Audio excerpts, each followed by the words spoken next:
Ministrat apo institucionet që nuk japin informacion brenda afatit 10 ditor do të përballen me sanksione. Në konferencën për të drejtën e informimit, Kryeministri Edi Rama u shpreh se ashtu quajtura përtatësi burokratike duhet të zhduket nga institucionet.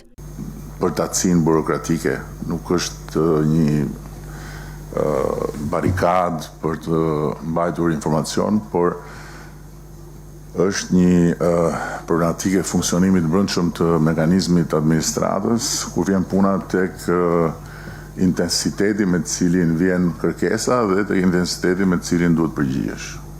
10 ditë është koha për të përgjigjur, pavarësisht se 10 ditë mund të jenë shumë për intensitetin me të cilin zhvillohet sot bota e informacionit. Ditën e 11 në qoftë se nuk ka përgjigje, ka sankcion. Sipas Ramës, vetërregullësia pa marrje masash nuk do të sjellë asnjë ndryshim në qasjen e ministrive për dhënien e informacioneve.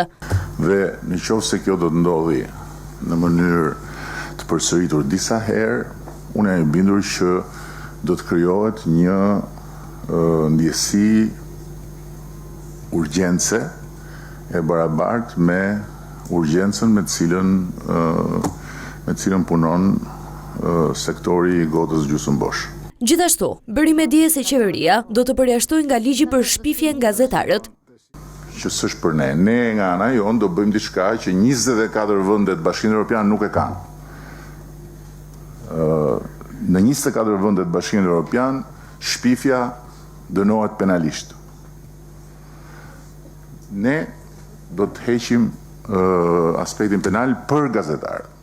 Për të gjithë ata që jetojnë me informacionin dhe punojnë me informacionin. Pjesë e tryezës ishte dhe i ngarkuari me punë i delegacionit të Bashkimit Evropian në Shqipëri, Andre Rizo, i cili deklaroi se ka vonesë të vazhdueshme në dhënien e informacionit.